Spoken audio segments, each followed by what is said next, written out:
o no hay. Ya pasó, ya. Ya, usted está compartiendo y está grabando acá. Ya, listo, ¿Ya gracias. está? Sí, Ya, ok. Bueno, entonces lo veremos de esta forma porque cuando he puesto la copita me parece que no sea, ustedes no han podido visualizar la diapositiva. Bueno, seguíamos con respecto a la epidemiología, ¿no? Bueno, comentábamos que se representa el 2% de todos los cánceres a nivel mundial, el cuarto lugar por cáncer en Estados Unidos, es la segunda causa de muerte a nivel mundial de tumores del tracto gastrointestinal, y en realidad es una neoplasia que aparece pues ya en décadas tardías de la vida, ¿no? Es raro encontrarlo en las primeras décadas, tercera, cuarta década de la vida. Eh, el problema es que el problema con esto es que no puedo pasar la diapositiva. Entonces, bueno, ¿ven la diapositiva, perdón? sí, doctor, sí se ve. Ya. Baja tasa de supervivencia para el cáncer de páncreas. Como le decía, es una neoplasia que su presentación, su edad de presentación suele ser entre los 60 años, 60, 70 años. Es mucho más frecuente en varones que en mujeres. La tasa global de sobrevida al año es de 12% y a los 5 años, miren, va con una ínfima sobrevida de 0,4 a 4%, ¿no? La mayoría de pacientes es una neoplasia de un pronóstico ominoso y un mal pronóstico. La mayoría de pacientes al momento del diagnóstico lamentablemente ya van a tener una enfermedad pues avanzada y resecable, ¿no? Lo cual significa bajas tasas de resección y por lo tanto bajas tasas de supervivencia. Entonces acá vemos un comparativo entre el cáncer en el varón y en la mujer, ¿no? Por la Sociedad Americana de Cáncer del 2018 y bueno, como decíamos, se ubica en la cuarta causa de cáncer, ¿no? En el hombre y en la mujer también, ¿no? Dentro de los factores de riesgo no hay, como muchas patologías, no tenemos una etiología precisa o una etiología desconocida. Se ha adjudicado, se le ha atribuido al tabaco, sí, un rol causal con un riesgo relativo de 2,5 a 3,6. También ha sido vinculado con la ingesta de alcohol, café, la aspirina, ¿no? Es más frecuente, hay mayor incidencia en pacientes que tienen problemas metabólicos como la diabetes. Pues ustedes ven ahí diabetes, dieta rica en grasas, colesterol, ¿no? Lo que nos hace pensar, pues, con un tema o nos lleva a pensar en la obesidad como factor de riesgo, ¿no? Pancreatitis crónica y también el antecedente de colecistectomía previa. Hay un mayor riesgo de desarrollarlo en personas con grupos sanguíneos diferentes al tipo O. Ya también hay cierta agregación familiar, ¿no? Lo cual nos lleva, pues, a pensar que existen mutaciones en la línea germinal en algunos genes, ¿no? Y se han identificado algunos, como el BRCA2 y el gen supresor del tumor P16, ¿no? En el Perú, el registro de cáncer en Lima Metropolitana reporta que la incidencia es de 3,9 por 100.000 habitantes, con una mortalidad de 3,4 por 100.000 habitantes. O sea, casi todos se mueren, ¿no? Se registran 1.262 nuevos casos cada año, es bastante, ¿no? Al menos 1.227 pacientes mueren de los más de 1.260 casos registrados. Y en el Perú ocupa el quinto lugar en hombres y el sexto lugar en las mujeres. Entonces, mencionaba acá a la obesidad, ¿no? Como factor de riesgo. Les mencionaba que el exceso de peso corporal va a estar vinculado a una mayor frecuencia de neoplasias, no solamente el cáncer de páncreas, sino también otros tipos de neoplasias, como vamos a ver, cáncer de mama, el cáncer de colon, el cáncer de endometrio, de hígado, ¿no? Y, bueno, valga decir nuevamente, el cáncer de páncreas. Se identifica entonces a la obesidad como un factor de riesgo independiente para este tipo de neoplasia, ¿no? Que va a contribuir a la patogénesis y también a la progresión de la enfermedad, es decir, a la metástasis. lo cual obviamente va a contribuir al pobre pronóstico que tiene este tipo de neoplasia. Eh, los factores ambientales, entonces, el tabaquismo, el consumo de café, dieta alta en carbohidratos, carnes, el alcohol, la pancreatitis crónica, bueno, y exposiciones ocupacionales también. Entre los factores demográficos habíamos mencionado la edad, sabemos que es una patología de gente mayor, el sexo, mucho más frecuente en varones que en mujeres, y las personas de raza negra también tienen mayor riesgo. Factores genéticos y otras condiciones, bueno, el cáncer pancreático que tenga pues agregación familiar, vínculo familiar, pancreatitis crónica y algunos tipos de síndromes como los que ustedes leen, el síndrome de Peutz-Jeghers, Lynch y el síndrome de ataxia de la telangiectasia. La mayoría de neoplasias en el páncreas se van a producir en la cabeza del páncreas, ¿no? Un 65%, frente a las neoplasias que se localizan en el cuerpo o en la cola, que van a ser mucho menos frecuentes. Tenemos básicamente pues los tumores exocrinos y los endocrinos, ¿no? Los exocrinos a la cabeza, el adenocarcinoma de páncreas, que es lo que, o sobre el cual estamos hablando. Otro tipo histológico que es el carcinoma de células en anillo, el carcinoma adenoescamoso, el carcinoma mucinoso papilar intraductal y tumores de la ampolla de Batten. Y los tumores endocrinos, insulinoma, gastrinoma, glucagonoma, entre otros. ¿Ya? ¿Cuál es la clínica del cáncer de páncreas? Como les decía, esta patología pues al momento de la presentación, al momento del diagnóstico, ya suele ser una enfermedad irresecable y por lo tanto ya una enfermedad avanzada, ¿no? Entonces ya es bastante frecuente encontrar al paciente con una diversidad de signos clínicos y síntomas también, ¿no?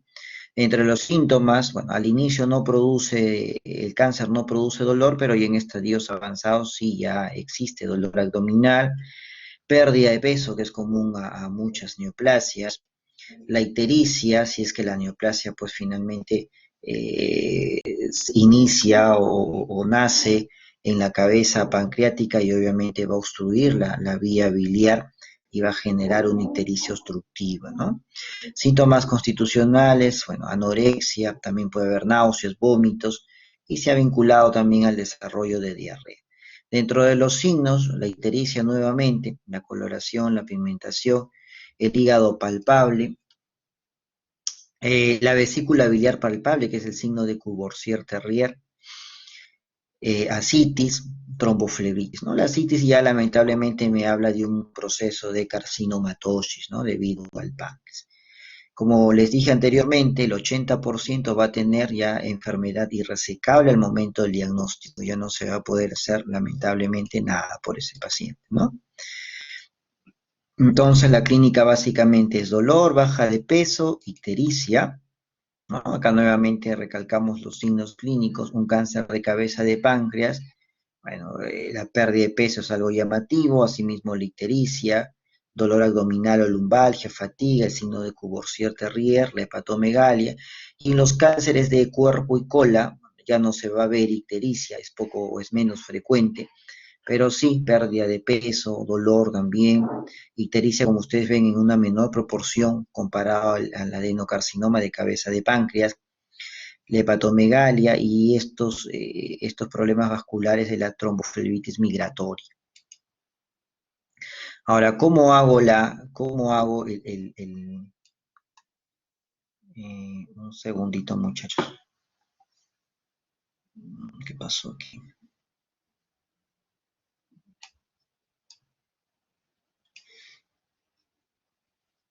Un segundito, muchachos, creo que...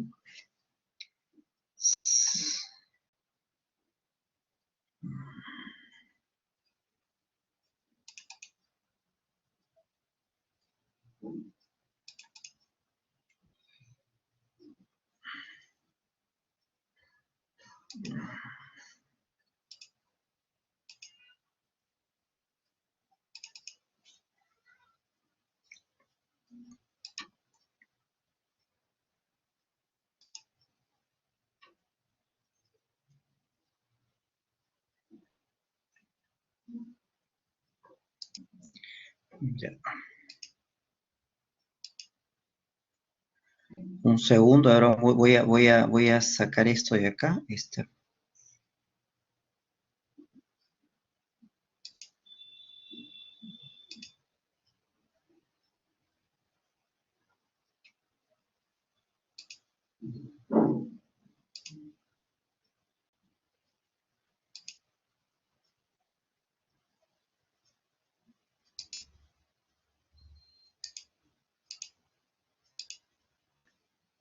Ya, estamos viendo, ¿verdad?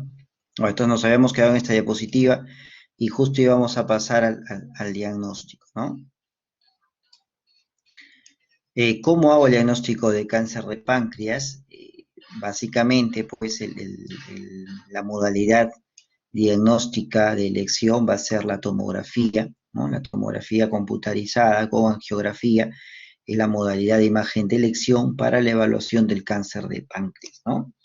¿Por qué? Porque me va a ayudar a determinar el tamaño del tumor, la extensión, es muy importante valorar el compromiso vascular y también la diseminación a distancia. Otro examen que también nos ayuda mucho a valorar el cáncer de páncreas es la resonancia magnética. Básicamente también el apoyo o el valor de este tipo de examen va a ser el hecho de que nos va a permitir diferenciar de otros tipos de patologías, como por ejemplo un tumor en el neuroendocrino de alto grado, tumores pseudopapilares pequeños, metástasis, pancreatitis autoinmune. También me va a permitir caracterizar de una mejor manera los tumores pequeños, ¿no? Menores a 1 centímetro. Además de que pues me permite detectar las metástasis hepáticas. Entonces acá, por ejemplo, vemos, el primero es una imagen bastante clásica de un cáncer de páncreas, incluso con metástasis, y esto de acá, bueno, en realidad este es un diagnóstico diferencial, ¿no? El tumor neuroendocrino de alto grado. La ecoendoscopía es un examen bastante útil también, se sirve o su utilidad está en que nos va a permitir complementar el estudio tomográfico en el estadiaje loco regional, ¿no? ¿Para qué tipo de lesiones lo puedo usar? Es básicamente para lesiones pequeñas que no pueden ser identificadas por otras técnicas. A ver, les pongo un ejemplo, ¿no? Si de repente yo encuentro de repente pues yo en la tomografía encuentro una lesión en la cabeza del páncreas, pero yo quiero determinar o con la tomografía o la resonancia no puedo precisar bien el vínculo, la relación de este tumor con los vasos adyacentes, entonces puedo hacer uso de la ecoendoscopía. Me va a dar otra visión y va a ser posible caracterizar o visualizar si es que existe compromiso vascular. Entonces, no siempre lo pedimos. Si de repente es un cáncer ya grande, que ya está, pues que vemos que de repente invade otras estructuras, ya no va a ser necesario posiblemente solicitar, ¿no? Básicamente lo pedimos en lesiones que todavía de repente queremos definir mejor la extensión para con eso poder plantear la mejor conducta terapéutica para ese paciente. Sirve también para tomar las biopsias guiadas con ecoendoscopía, ¿no? Entonces, para esto nos sirve este tipo de examen, la ecoendoscopía. Entonces, el diagnóstico, les había dicho que es la tomografía con angiografía, ¿no? Que es el método de elección para el diagnóstico y estadiaje del cáncer de páncreas, y siempre va a ser importante determinar la relación del tumor de la neoplasia en relación a vasos principales, ¿no? Como la arteria mesentérica superior, el tronco celíaco, la vena porta y el compromiso de órganos distantes. Pues puede predecirnos la resecabilidad quirúrgica con 80-90% de exactitud. ¿Ya? Existen criterios, sí, de resecabilidad tomográficas, como cuáles, si vemos que es un cáncer de páncreas, vemos la masa como vemos acá y adicionalmente vemos estas lesiones hipodensas en hígado múltiples, ¿no? Entonces ya estamos viendo que existe, que este cáncer de páncreas es un cáncer metastásico, ¿no? Acá En la tomografía vemos esta imagen grande, hipodensa, ¿no? Que abarca toda la cabeza del páncreas con dilatación de la vía biliar, y también vemos unas imágenes hipodensas compatibles con metástasis, ¿no? La infiltración por contigüidad de órganos, esta neoplasia suele invadir en forma local también el duodeno, ¿no? Este, además del duodeno, del colédoco, también puede invadir estómago, vaso, colon, ¿no? También nos permite, nos va a ayudar a ver si es que hay pues atrapamiento arterial. Y cuando uno habla de atrapamiento arterial, significa que ha comprometido tronco celíaco o arteria mesentérica superior u oclusión venosa, ¿no? Como la vena porta o la mesentérica superior. Entonces son criterios de irresecabilidad, ¿no? Sin embargo, miren, aproximadamente 25 a 50 de los pacientes con posible enfermedad resecable según los criterios de la tomografía tienen lesiones irresecables en la laparotomía. O sea, no es de sorprenderse que de repente, pues cuando ustedes sean internos y de repente su paciente se va temprano, se lo llevan a las 8 de la mañana a sala de operaciones y regresa al par de horas y les dicen que no, que lo han abierto y lo han vuelto a cerrar porque han visto que el tumor ya está diseminado, ¿no? Que hay metástasis peritoneal. A veces, bueno, la tomografía también puede fallar, ¿no? En algunos casos, aparentemente el tumor sea resecable de acuerdo a la tomografía, pero durante la laparotomía vemos que ya la realidad, la situación es otra, ¿no? La ecoendoscopía, nuevamente mencionándola, tiene buena sensibilidad y especificidad, lo usamos sobre todo para tumores pequeños, ¿no? Menos de 3 centímetros de diámetro. Tiene una precisión elevada para evaluar la región circundante, para evaluar la infiltración local y las metástasis ganglionares, ¿no? Estas son imágenes por ecoendoscopía, el ecoendoscopio es este, ¿no? Y acá ve, por ejemplo, la masa, ve el contacto con la vena porta, ¿no? Acá está obviamente tapando al colédoco, ¿no? Entonces es como va viendo las estructuras anatómicas, la ecoendoscopia, ¿ya? Y nos sirve como guía para la punción, aspiración con aguja fina para obtener un material para el estudio histológico de la misma. Este marcador tumoral, el CA19-9, no se usa por si acaso como diagnóstico, ¿no? Exactamente, se usa básicamente como pronóstico, ¿no? En el tratamiento en casos avanzados. O sea, nos permite identificar la recurrencia temprana cuando el tumor ha sido resecado y también como ayuda en el estado preoperatorio. O sea, podemos tener de repente un CA19-9 que no necesariamente está elevado y eso no significa que no exista el cáncer de páncreas. O sea, puede haberlo a pesar de un bajo valor del CA19-9, ¿no? No es específico para este tipo de neoplasia, se pueden elevar en distintas condiciones, incluso no malignas, como ustedes ven, ictericia obstructiva benigna, o sea, una coledocolitiasis puede eventualmente también elevar los valores de CA19-9, una pancreatitis crónica, la misma ascitis. No está indicado usar este marcador como herramienta de screen, ¿no? Y el nivel de corte, el punto de corte más de 500, indica pues un pronóstico sombrío después de la cirugía, ¿ya? Entonces básicamente se usa entonces para vigilar la recurrencia temprana del tumor, ¿no? En los pacientes que han sido operados.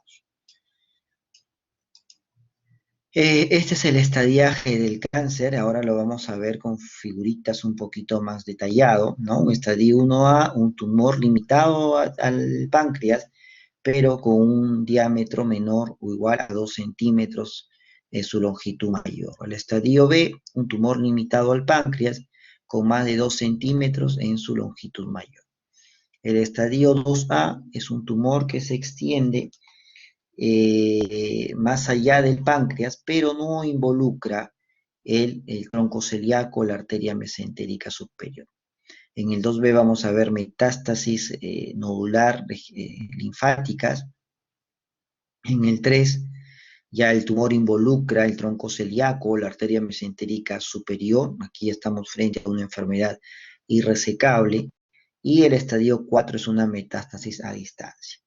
Entonces acá lo vemos, ¿no? El estadio 1A, un tumor de menos de 2 centímetros, el estadio 1B, un tumor de más de 2 centímetros, el estadio 2A, el tumor se va a extender más allá del páncreas, pero no va a comprometer el tronco celíaco o la arteria mesentérica superior, ¿no? En el estadio 2B ya vemos que el cáncer ha invadido los nódulos linfáticos adyacentes, estadio 2B. En el estadio 3, lo que ya se considera irresecable, vemos que el cáncer ha invadido en este caso el tronco celíaco, ¿no? Entonces es un criterio de irresecabilidad. Y el estadio 4 es una enfermedad pues sistémica, ¿no? El cáncer se ha diseminado, dando lugar a metástasis a distancia.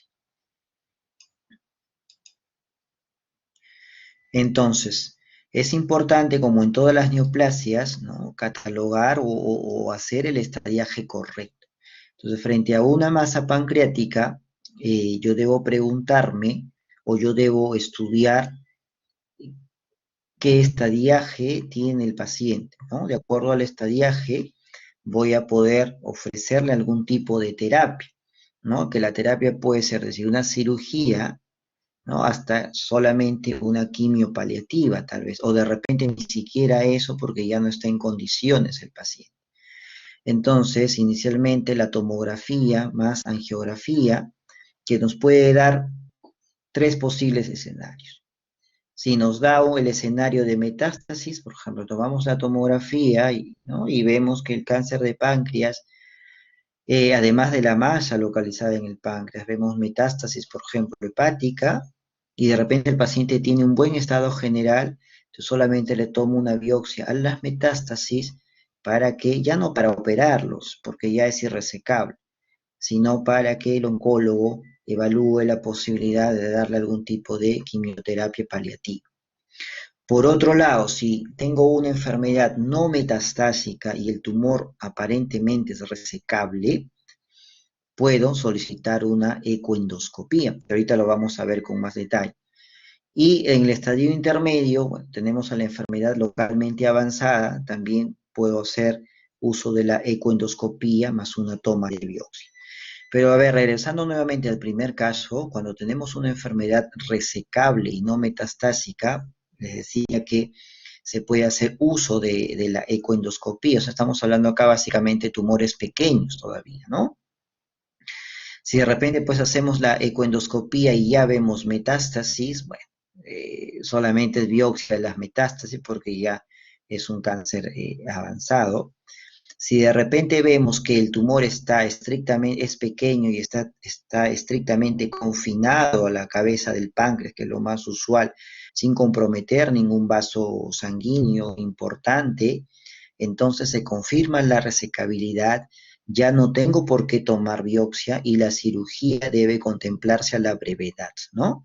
Entonces ya no tomo biopsia de esa lesión, solo la miro que no haya involucrado grandes vasos, como hemos dicho, el tronco celíaco, la arteria mesentérica, la vena porta, y de ser así, de estar confinada la cabeza del páncreas, entonces ya no se le toma biopsia y de frente el paciente va a cirugía. Si es una enfermedad borderline, ya vamos a ver qué significa una enfermedad borderline. La enfermedad borderline, como indica el término, es una neoplasia que podríamos decir de repente está contactando con tal vaso sanguíneo, pero no lo infiltra. Entonces, es posible en estos casos administrar, por ejemplo, una quimioterapia neoadyuvante y posteriormente considerar la cirugía, que es el tratamiento de elección. Entonces, en estos casos, eh, se suele tomar una biopsia en tumores que los definimos como borderline.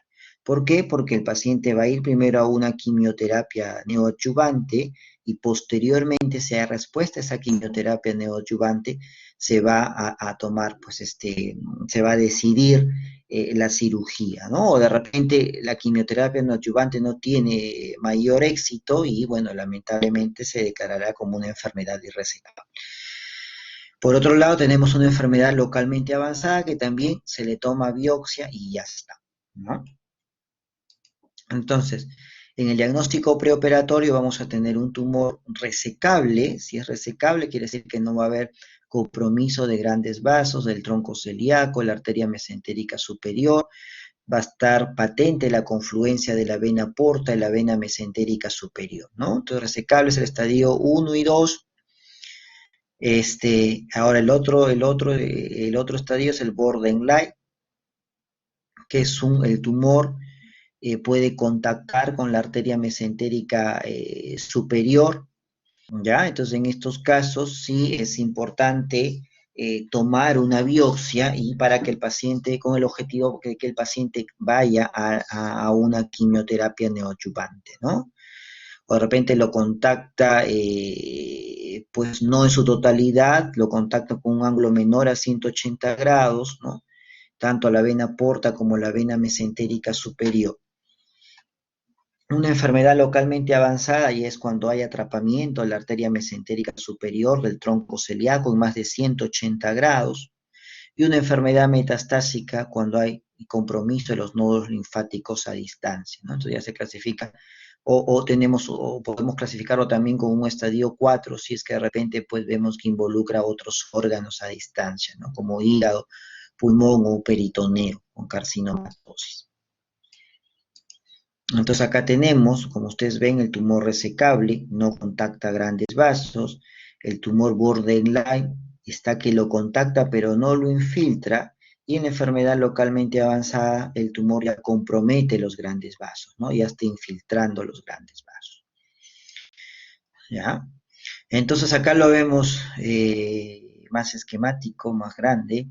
Es un tumor de cabeza de páncreas resecable, es un tumor que no contacta en ningún punto con el eje venoso mesentérico portal ni con sus estructuras arteriales regionales. Acá vemos el tumor, ¿no? Y no contacta ni con la vena ni con la arteria mesentérica superior. Entonces es un tumor resecable. Si es un tumor resecable, hemos dicho que no tiene por qué ir a biopsia, ¿no?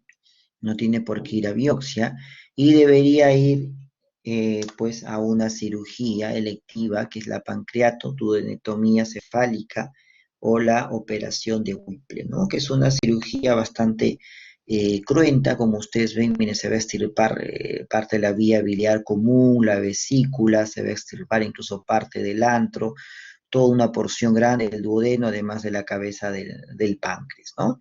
Y se van a hacer estos tres tipos de anastomosis, una anastomosis hepático y unostomía, una hepático y unostomía, perdón, una pancreato y unostomía y una gastro y unostomía, tres tipos de anastomosis, ¿no? Entonces, miren, se ha resecado una porción importante, pese a que aparentemente es un tumor chico que no hay mayor compromiso de vasos importantes, pero la extensión es bastante, la magnitud de la cirugía, ¿no? Es bastante extensa. ¿Ah? Entonces, en la enfermedad temprana, en el resecable, ¿no? El objetivo es lograr que los tumores, los márgenes de la resección completa del tumor tenga márgenes microscópicamente negativos, es decir, que sean R0. R0 significa margen libre de neoplasia de más de 1 milímetro, diríamos, 1 milímetro, perdón. ¿No? Entonces, como ustedes leen, solo un 15% de pacientes son candidatos a esta cirugía después de un estadiaje preoperatorio exhaustivo. Bueno, ya lo habíamos visto, ¿no? Que la mayoría de tumores, este tipo de tumores, cuando los diagnosticamos ya son irresecables. Existen factores de pobre pronóstico, ya que incluyen metástasis linfática, tumor de alto grado, tumores grandes, valores de CA19 9 elevados antes y después de la cirugía, y obviamente que los márgenes del tumor, que los márgenes de la resección sean positivos, ¿no? Eh, Ahora, sin embargo, una vez después de la cirugía, ¿no? La cirugía como único tratamiento en realidad es infructuoso, sus resultados no son buenos, por lo cual los pacientes pues van a tener que ir a quimioterapia, ¿no? Entonces, la cirugía como único tratamiento en realidad es desalentador, incluso miren en la enfermedad temprana, una supervivencia media de 15 a 20 meses y una supervivencia a los 5 años de 8 a 15%, debido a la alta frecuencia de recaídas locales o a distancia. Entonces, la resección curativa puede desarrollar enfermedad tumoral recurrente en el 69-75% recae entre los 2 años y el 80-90% recae entre los 5 años. Entonces, las tasas de recaída son altas, ¿no?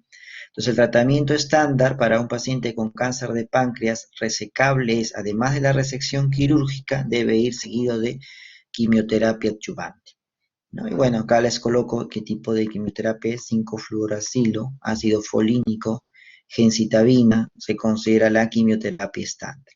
Entonces, el tratamiento de la enfermedad temprana es cirugía más quimioterapia posteriormente, ¿no? Esta es la enfermedad borderline resecable. Entonces le decía que acá sí muchas veces hacemos o tenemos que hacer uso de la ecoendoscopía para delimitar mejor acá la relación que existe entre el tumor y estos grandes vasos, ¿no? Si hay un contacto tumoral en la arteria mesentérica superior y el tronco celíaco menos de 180 grados, sin estenosis y o deformidades, es un criterio para considerarlo borderline resecable. Si contacta solamente a la arteria hepática común, también. Si el tumor contacta la vena mesentérica superior y o vena porta sin extensión más de un tercio, sin extensión más del tercio inferior del duodeno, también es un criterio para enfermedad borderline resecable. ¿Ya? Entonces, cuando nos enfrentamos a este tipo de lesión, muchas veces tenemos que hacer, o la mayoría de veces, hacer una ecoendoscopía, y acá sí está indicado tomar una biopsia, ¿no? Tomar una biopsia porque un borderline, primero, como terapia, no es que va a ir a la cirugía, sino va a ir a la quimioterapia neoadyuvante, ¿ya? Entonces, por eso que dice, son tumores potencialmente resecables, potencialmente, no dice que sean resecables de inicio, ¿no? Ya, la cirugía en el tal caso es improbable que logre la resección completa. Primero hay que reducir uso de la quimioterapia previo a la cirugía con el objetivo de reducir el tamaño tumoral, ¿no? Entonces la quimioterapia que se da es el tratamiento neoadyuvante con el objetivo de incrementar la supervivencia global, ¿no? Aumentando la tasa de R0, es decir, márgenes libres de neoplasia después de la cirugía, ¿no? Y también el objetivo tiene, o uno de los objetivos es el tratamiento temprano de las micrometástasis. Entonces la quimioterapia va a aumentar las tasas de resecciones en los márgenes negativos, va a mejorar la selección de pacientes para quienes la resección no ofrece beneficio y la sobrevida. Aún a pesar de eso, la quimioterapia, la supervivencia media global es de 9 a 10 meses. El esquema quimioterápico usado debe estar asociado a altas tasas de respuesta en pacientes con enfermedad metastásica y suele utilizar este tipo de terapia: gencitabina y folfirinox. Y este es el tumor ya localmente avanzado, ¿no? El tumor ya invadió vasos sanguíneos, arterias o venas importantes. Obviamente ya no es resecable en estas circunstancias, es imposible la cirugía que puede eliminar por completo la enfermedad, ¿ya? Entonces, ¿cómo es el tratamiento acá o cuál es el manejo? Estos tumores son aquellos que no son metastásicos, pero ya no son tampoco potencialmente resecables. ¿Por qué? Porque han comprometido grandes vasos, ¿no? Ya, son o representan el 20 a 30% de los pacientes con cáncer de páncreas al momento de diagnóstico, tiene una supervivencia 10 a 30 meses. Son tumores, como lo habíamos visto en la figurita previa, que encapsulan a la aorta, a la vena porta o a la mesentérica superior, o involucran más de 180 grados a la arteria mesentérica superior o al tronco celíaco.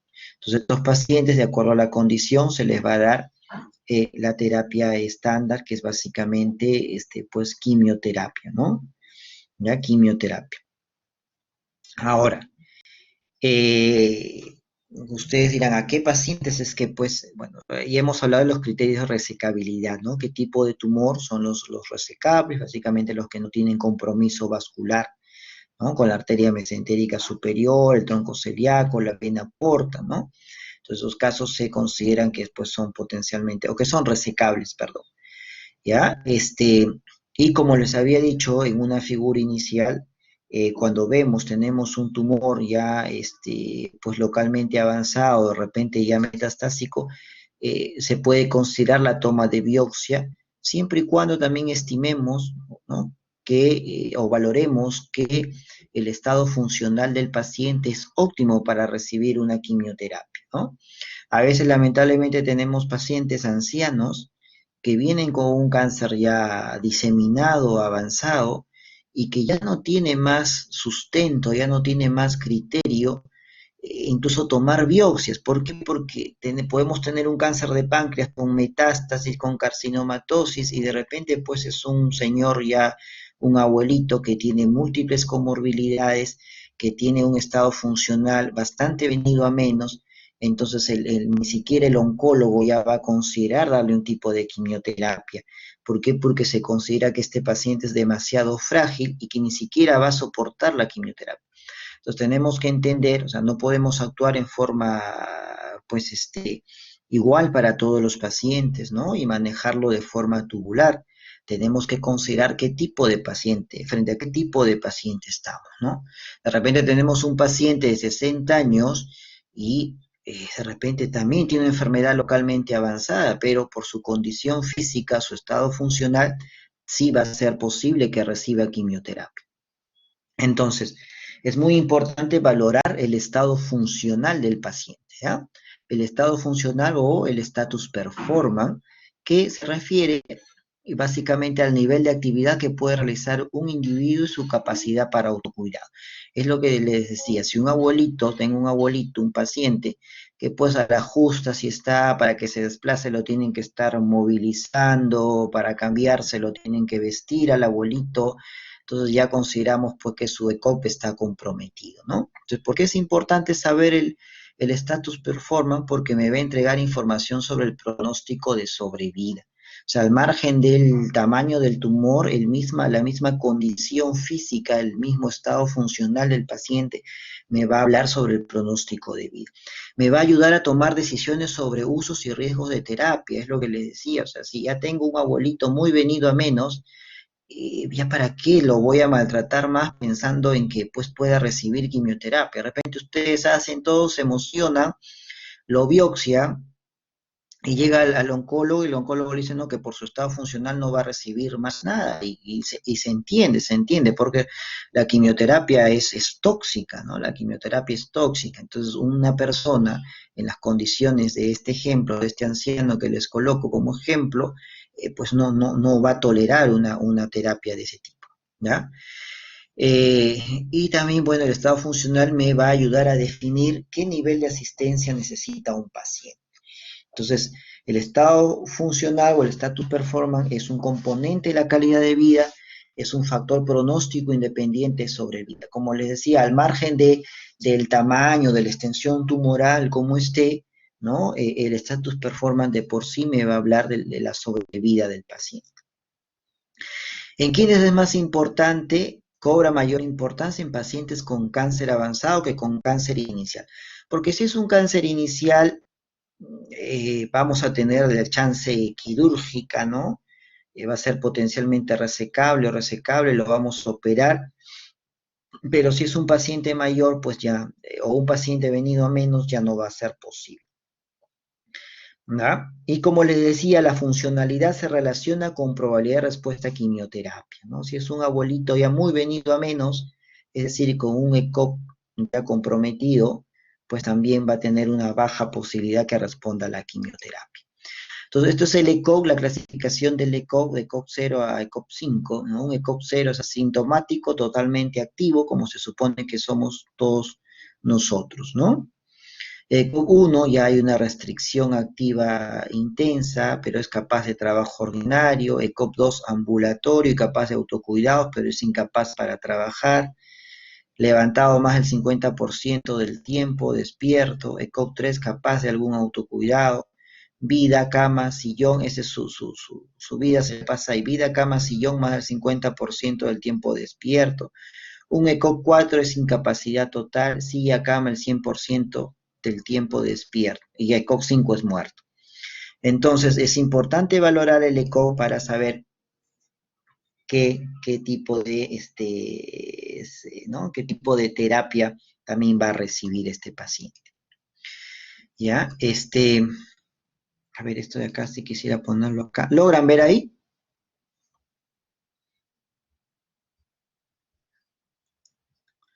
Hola. Ya, pero sí se Sí, ve. te recibimos. Ya, entonces ustedes ven, este es el manejo de la enfermedad avanzada y metastásica. Ya tenemos un cáncer pancreático metastásico. Entonces tenemos frente a un cáncer pancreático metastásico, lo que tenemos que valorar ahí es el ECO, ¿no? El status performance. Si el status performance ya es un status performance avanzado, solamente cuidados paliativos en forma solamente. ¿Ya? Si de repente es un ECOG 0, 1, ¿no? Y tiene un perfil de comorbilidades favorables y nivel de bilirrubina menos de 1.5, puede eventualmente beneficiarse de algún tipo de quimioterapia de primera línea que ya lo determinará el oncólogo, ¿no? Como por ejemplo estos dos esquemas, no sé por qué sale acá, a ver, regresando, a ver si es un ECOG-2 o con un perfil de comorbilidades desfavorables o bilirrubina más de 1.5, solamente en esos casos reciben como quimioterapias de primera línea la gemcitabina, ¿no? Si es un ECOG 0.1 con un perfil de comorbilidades y un bajo nivel de bilirrubina, pues recibirá quimioterapia con folfirinos. Entonces recuerden por qué se toman la bilirrubina y porque recuerden que el cáncer de cabeza de páncreas pues suele ocluir la vía biliar, ¿no? Entonces van a generar ictericia obstructiva y estos pacientes pues pueden estar ictéricos al momento de la presentación, al momento del diagnóstico y van a requerir también antes de iniciar quimioterapia un drenaje de la vía biliar que como ya lo vamos a ver, será pues vía endoscópica o un drenaje biliar externo. Entonces, ese es el tratamiento de quimioterápico de primera línea, ¿no? Si es un ECOG bajo, folfirinox, si es un ECOG 2, gencitabina, y si es un ECOG 3, 4, en realidad cuidados paliativos solamente. ¿Ya? Uy, vamos a regresar. Ya. Ahora, y bueno, este algoritmo en general ya lo va a manejar el oncólogo, ¿no? Ya no lo manejamos nosotros. El oncólogo va a determinar el tipo de quimioterapia que dé, también de acuerdo a que si responde o no responde a la terapia, a la quimioterapia de primera línea, de acuerdo al ECOG podrá plantear una terapia de segunda línea, ¿no? Como ustedes ven acá, son una diversidad de tipo de quimioterápicos, una diversidad de moléculas, cada uno con un perfil tal vez más o menos tóxico, que ya lo valorará el oncólogo, cuál debería recibir el paciente. ¿Ven ahí la diapositiva que he avanzado? No se ve otra diapositiva, doctor, se ve la del cuadro. Qué raro, bueno, ya. Ahí sí la ven. Sí, doctor. Ok. Entonces, el tratamiento de la enfermedad avanzada o metastásica eh, siempre es importante definitivamente dar confort, dar calidad de vida, pues, y el dolor muchas veces puede ser discapacitante de repente para muchos pacientes. Entonces, pues de hecho que tenemos que hacer uso de la analgesia, ¿no?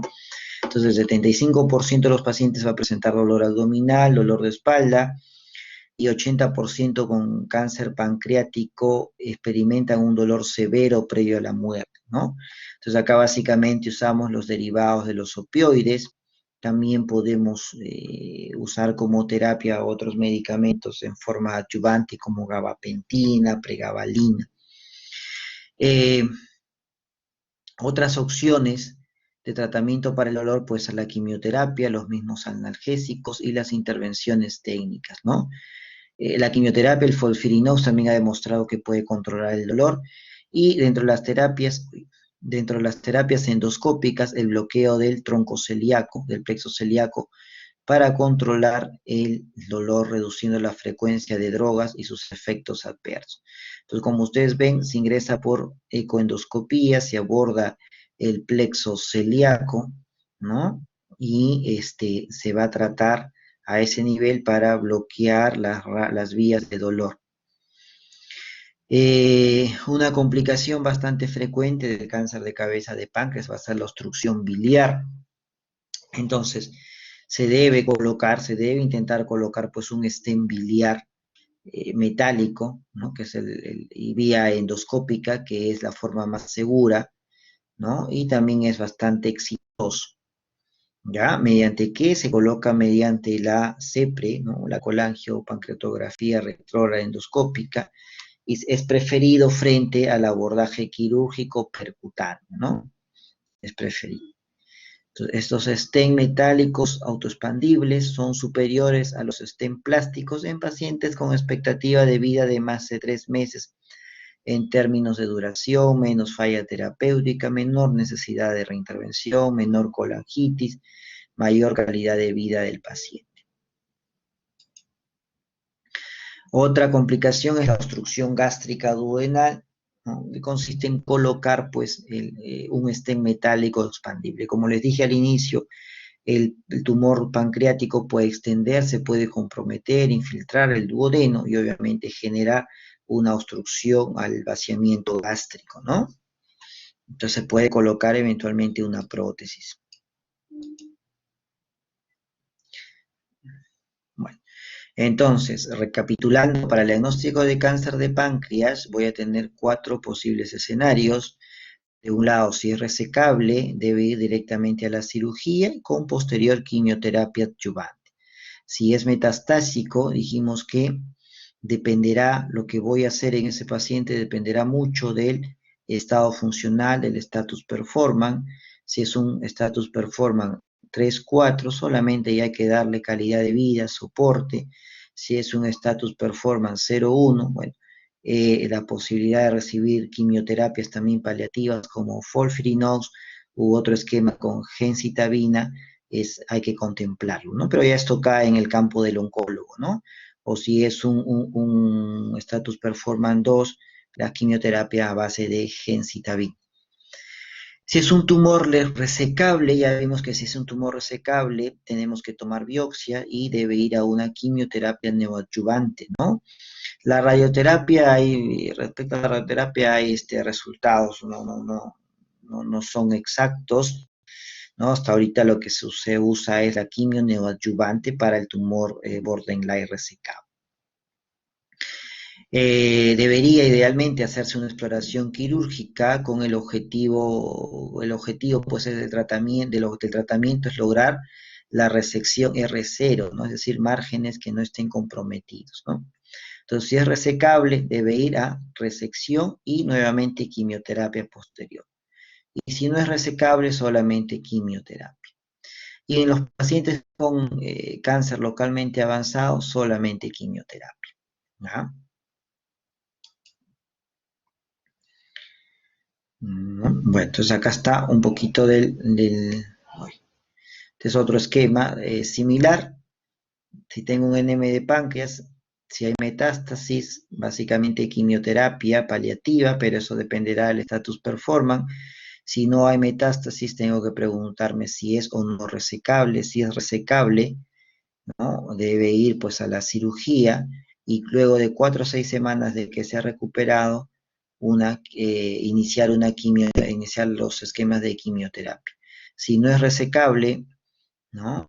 Debe ir a quimioterapia, es decir, estamos hablando de un borderline probablemente o de un tumor localmente avanzado, reevaluar en 2 o 4 meses, si no hay metástasis, ¿no? Se podría plantear la resecabilidad, ¿no? Si es que se logran tal vez, no, luego la laparotomía, si es que se observa que no hay mayor compromiso, el uso de la radioterapia, como les dije, es controversial, ¿ya? Bueno, entonces esta es la última diapositiva. Esta es la última diapositiva y en todo caso, pues ya, esto sería todo de cáncer de páncreas. ¿Tienen alguna pregunta?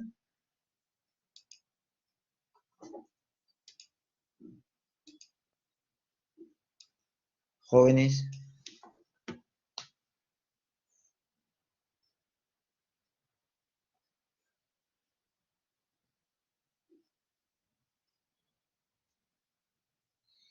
Creo Hola. que, sí, doctor, creo que no hay preguntas, ha quedado claro.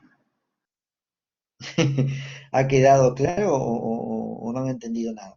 Entonces, quedó todo claro.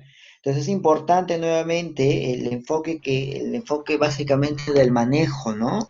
Que es distinto. Tenemos que saber cuándo es una enfermedad resecable, cuándo es una enfermedad borderline, un localmente avanzado o un cáncer metastásico.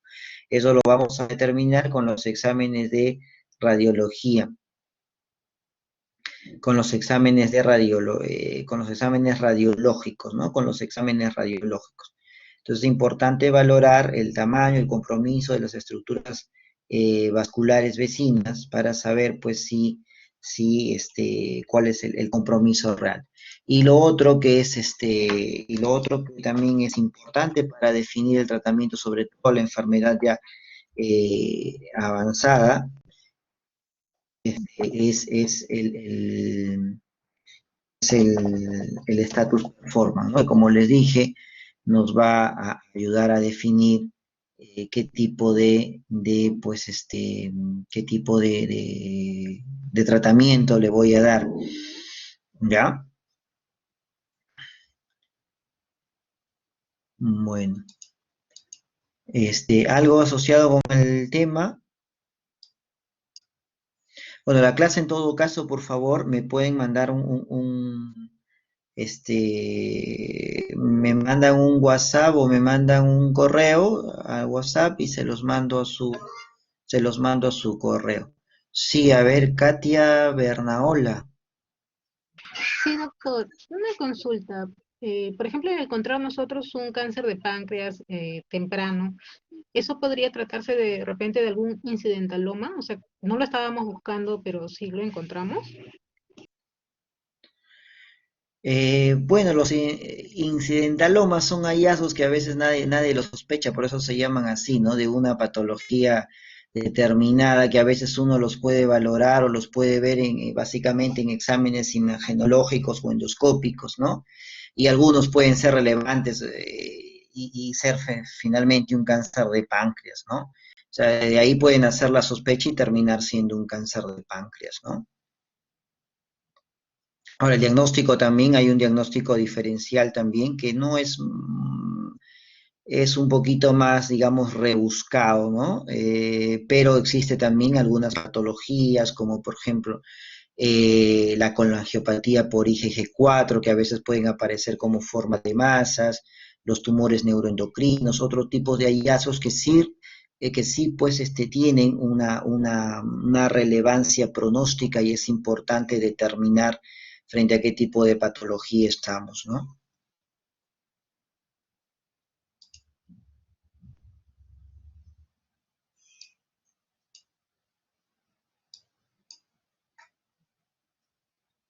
Bueno, ¿alguna pregunta adicional? Creo que ya no hay preguntas. Entonces concluiríamos acá. Bueno, entonces ya me pasan su correo, el delegado, para facilitarles las diapositivas. ¿Ya? Doctor, Listo, pues, muchachos. Buenas tardes. doctor, ahí le paso mi email por el chat, ¿le parece? Ok, está bien. Listo, gracias a todos ustedes.